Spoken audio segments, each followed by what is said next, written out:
और आज किसी त्योहार से कम नहीं है। Today we are very happy.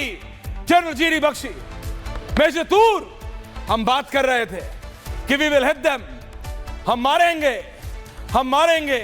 ये मेरा शर्मा 57 पे शो नहीं शुरू कर पाता है और हम पाकिस्तान में जाके अंदर पीओके नहीं, शर्मा कुछ सीखो इंडियन आर्मी से। ये पाकिस्तान में जाके मार के आए, एक नहीं, दो नहीं, 9 जगह 9 जगह। और इससे पहले मैं आज बिल्कुल सीटीपी का टाइम है। सीटीपी समझते हैं, कम टू द पॉइंट।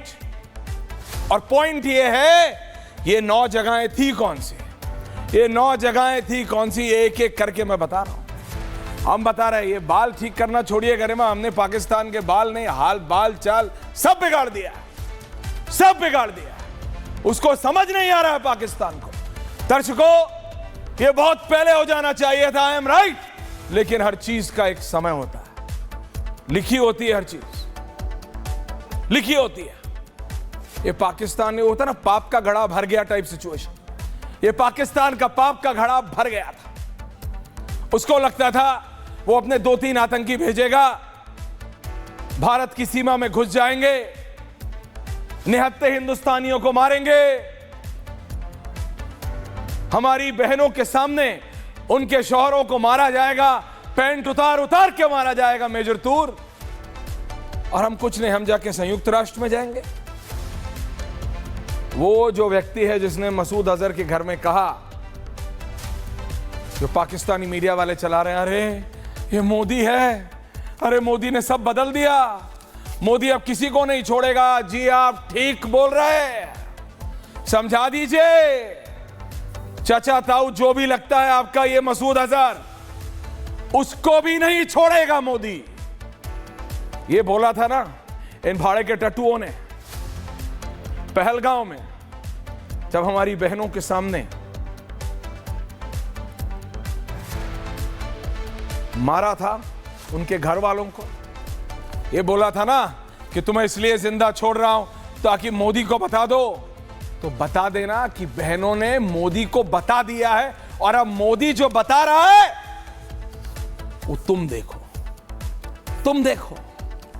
जो पाकिस्तानी मीडिया, जो पाकिस्तानी सरकार रुदाली गा रही है, जनरल बख्शी सुबह से रुदाली गा रही है। एम्बेसडर वोरा देख के अच्छा नहीं लगता कि लोग रो रहे हैं, लोग बिलख रहे, लेकिन हम क्या करें? What do we do? You left no option with us. कुछ मौका नहीं छोड़ा, कोई और रास्ता नहीं छोड़ा इस पाकिस्तानी सरकार ने, इस नपुंसक पाकिस्तानी सरकार ने, क्योंकि वहां सरकार तो आर्मी और आईएसआई चलाती है, और वो प्रधानमंत्री बनना चाह रहा था। उसने प्रधानमंत्री बनने के चक्कर में ये 2-3-4 भाड़े के टट्टू हिंदुस्तान में भेज दिए, हमारे निहत्थे लोगों को मारा। अब जब हम मार रहे हैं वापस, और चुन चुन के मार रहे हैं, क्योंकि अब समय भी हमारा है, तरीका भी हमारा है, और बंदूक भी हमारी है। कहा था हमने, we will hit, and when we will hit, the world will see। ये हमारी तरफ से दुनिया को एक तोहफा है। We have given a gift tonight, और ये अर्ली मॉर्निंग हमने ये दुनिया को तोहफा दिया है। हमने आतंक पे वार करके, आतंक के उन 2-3 नहीं 9 जगह जहां आतंक पाला पोसा जा रहा था, जहां आतंक पढ़ाई या धर्म के नाम पर पनपाया जा रहा था, क्योंकि वो जब बड़े होते उनको खेलने के लिए सिर्फ हिंदुस्तान में नहीं दुनिया भर में छोड़ देता है ये पापी पाकिस्तान। इसलिए the world should be happy. Ambassador साहब, जो लोग 48 घंटे पहले तक भारत को ज्ञान देना चाह रहे थे, बहुत ज्ञानी बन रहे थे, उनके लिए जयशंकर जी ने कहा था, don't be a preacher, we need a partner, and we meant it. ज्ञान मत दीजिए, ज्ञान पे आए तो हिंदुस्तान से बड़ा ज्ञानी ना मिलेगा कोई। और जहां तक पाकिस्तान की बात है, व्हाट इज पाकिस्तान? है क्या पाकिस्तान? हमारा दिया हुआ एक टुकड़ा है। किस लिए दिया था? रो रहा था, दे दिया। अब वो अपने आप को इतना बड़ा समझने लगा कि हमको रुलाएगा। My problem is this, fake machinery, desperation में पाकिस्तान की आर्मी का, ये समझिए दर्शकों, पाकिस्तान की आर्मी ने डेस्परेशन में, फ्रस्ट्रेशन में, समझ नहीं आया, अरे यहां मार दिया, अरे वहां भी मार दिया, कुछ भी बोलते रहे। एक फेक मशीनरी चलाई गई पाकिस्तान की तरफ से, पाकिस्तानी सरकार की तरफ से, पाकिस्तानी आर्मी की तरफ से फेक न्यूज मशीनरी चलाई गई। पहले बोला गया भारत के प्लेन गिर गए, अरे भारत ने प्लेन पार ही नहीं कराया तो गिरेगा क्या? फिर बोला गया हमने न जानो सैकड़ों पीओडब्ल्यूज ले ली है। पीओडब्ल्यूज यानी प्रिजनर्स ऑफ वॉर, यानी हमारे फौजी पाकिस्तान ने, ऐसी अफवाह फैलाई गई। उन्हें 1 घंटे में समझ आया, अरे ये 71 नहीं है, अरे ये 90 भी नहीं है, अरे ये 94 भी नहीं है, ये 2025 है। ये पोल खुल जाएगी भाई, पोल खुल जाएगी। ऐसा नहीं है कि एक पुरानी मारुति 800 में पाकिस्तान में आग लगा दो खेत के बीच में और बोलो ओ देखो देखो देखो प्लेन गिर गया। इस सुबह तक हर आदमी के पास में मोबाइल, वो पता लग जाएगा क्या हो रहा है।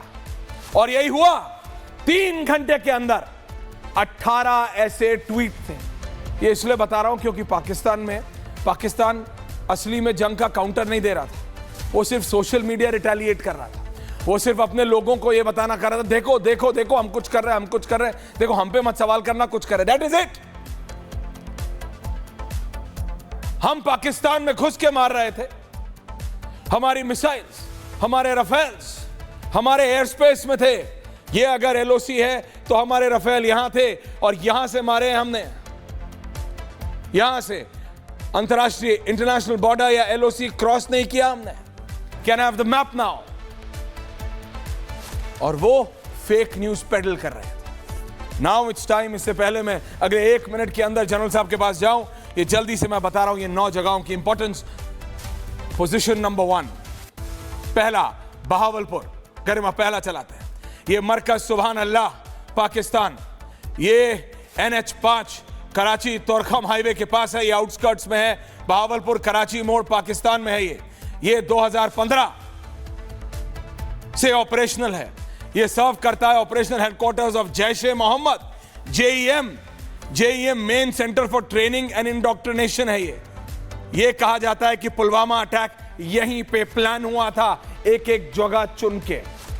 अजीत डोवाल NSA ने एक एक जगह चुन के, इसके बारे में भी जनरल साहब आपको ज्यादा बताएंगे। कर्नल साहब जुड़ रहे हैं, मेजर भी जुड़ रहा है मेरे साथ। एक एक जगह चुन के चुनी है।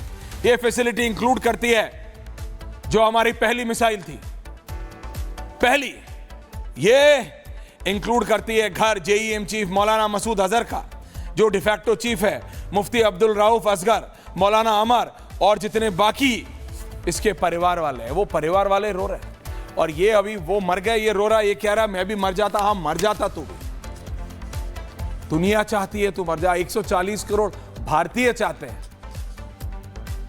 ये तू मर जाता, तू मर जाता। दूसरी पोजीशन मरकज तैयबा, मुरीद के, सॉरी फॉर माय प्रोनाउंसिएशन, मेरे उच्चारण के लिए माफी चाहता हूं मैं। सुबह 1:30 बजे से लाइव है, थैंक यू फॉर अंडरस्टैंडिंग। मुरीद के मरकज तैयबा, ये नंगल सादान मुरीद के शेखपुरा पंजाब में है। ये 2000 से जारी है। Can I have graphic number 2 Garima? 2, thank you. ये मेन LET ट्रेनिंग सेंटर है। ये प्रोवाइड करता है arms training and religious indoctrination. ये रिक्रूट करता है पाकिस्तान के अंदर के और पाकिस्तान के बाहर से जो लड़ाके आते हैं। इस समय बताया जा रहा है करीबन हजार आतंकी यहां पे मौजूद थे। ओसामा बिन लादेन कहा जाता है इसको फाइनेंस किया था इस बिल्डिंग को बनाने के लिए। यहां जो गेस्ट हाउस है वो भी, और ये धर्म के नाम पे जो बिल्डिंग चलाते हैं वो भी। ये फैसिलिटी इस्तेमाल हुई थी 26/11 मुंबई अटैकर्स के लिए, इंक्लूडिंग अजमल कसाब। ये अजमल कसाब यहां से भेजा गया था। एक भी जगह ऐसी नहीं है जिसका अपनी इंपॉर्टेंस ना हो। तीसरी, सरजल, तरखा, कला में पाकिस्तान जैश ए मोहम्मद लॉन्चिंग फैसिलिटी थी यहां पे। ये 6 किलोमीटर अंतरराष्ट्रीय बॉर्डर के, ये सांबा सेक्टर जम्मू कश्मीर के पास है। ये देखिए वो जो एरो है, ये आपको और बड़ा बनाना चाहिए था Shubham, this is not done. Use for tunnel construction, ये जो सुरंग बनाते थे जनरल साहब, यहां से वो लोग ट्रेन थे जो सुरंग बनाना है। यहां से ड्रोन ऑपरेशन होती थी और स्मगलिंग ऑफ आर्म्स और नारकोटिक्स। चौथा, महमूद आया फैसिलिटी सियालकोट में जाके मारा है, सियालकोट। मेजर आपको बताएंगे इसकी इंपॉर्टेंस। ये भुट्टा कोटली गवर्नमेंट सरकारी, वहां जो BHU है in the head of Marala, Sialkot district, वहां मारा है। ये हिजबुल मुजाहिदीन की फैसिलिटी है। ये इस्तेमाल किया जाता है लॉन्च पैड की तरह इन्फिल्ट्रेशन जम्मू में करने के लिए। कार्डर्स यहां ट्रेन किए जाते हैं। और मैं आपको बता दूं, ये फैसिलिटी इज कमांडेड बाय, इसका इंचार्ज है मोहम्मद इरफान खान, जिसको इरफान टांडा भी कहते हैं, जो कहा गया है कि जम्मू में पिछले 8 सालों में मल्टीपल अटैक्स करने के पीछे है। तो मैं बता रहा हूं, एक एक जगह ऐसी चुनी गई है, ऐसी। और जब हमने अटैक किया तो सिर्फ यहां चौथा अटैक सियालकोट में 25 आतंकवादी, बहुत कम लेकिन थे, एक को भी नहीं छोड़ा है। मरकज़े आले हदीद, बरनाला, भिम्बर में जो मारा है। जनरल साहब, मैं जानता हूं you are waiting just 1 more minute sir. मैं बस चाहता हूं कि जब आप बताएं, डिटेल में बताएं, तो लोगों को सिर्फ इतना मालूम हो कि कौन सी जगह कहां है, और ये मैप लगातार चलता रहेगा so that people understand better sir. Thank you. ये मरकज़े आले हदीद, बरनाला, भिम्बर, ये लश्कर तैयबा की फैसिलिटी है। ये मरकज ऑफ एलिटी यहां पे, ये पाकिस्तान ऑक्यूपाइड कश्मीर में पड़ता है और कहा जाता है ये one of the most important जगह है। ये use for infiltrating operatives and weapons into the Poonch Rajouri से। यहां से पुंछ, राजौरी और रियासी सेक्टर में जब इनको आतंकवादी भेजने होते हैं तो यहां से लॉन्च करते थे। ये 100 से 150 आतंकवादी जब हमने अटैक करा उस समय वहां थे। एलिटी के गुर्गे कासिम गुज्जर और कासिम खांडा और अनस जरार यहां से ऑपरेट करते हैं, जो तीनों मार गिराए हमने। मरकज अब्बास कोटली, ये छठा अटैक जो था, छठा अटैक कोटली, पाकिस्तानी ऑक्यूपाइड कश्मीर। दोबारा JEM की फैसिलिटी है। हमने कोई सिविलियन जगह मारा नहीं है जी, हमने कोई अभी आर्मी इंस्टॉलेशन पे मारा नहीं है, क्योंकि ये लेवल ऑफ एस्केलेशन नहीं किया है, सिर्फ बदला है। और अगर पाकिस्तान ने जुर्रत की देन भी रिटेलिएट, तो उस एस्केलेशन का जिम्मेदार पाकिस्तान और सिर्फ पाकिस्तान होगा, हिंदुस्तान नहीं। हमने सिर्फ पहलगांव का बदला लिया है, सिर्फ बदला। इट इज ओनली बदला, it is not an act of escalation. हम चीजों को बढ़ाना नहीं चाहते, हम भी नहीं चाहते, हिम्मत तुमने की थी। छठा कोटली में मारा, मैंने आपको बताया 100 से 125 JEM ऑपरेटिव्स उस समय वहां मौजूद थे। यहां पे पुंछ और राजौरी के लिए इस्तेमाल किया जाता था। 7वां, जल्दी से, मस्कर रहील शहीद, ये भी कोटली में मारा। हिजबुल मुजाहिदीन की फैसिलिटी है।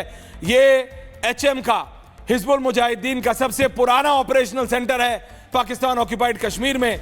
ये इसकी काबिलियत है करीबन 150 से 200 आतंकवादी ये रख पाता है।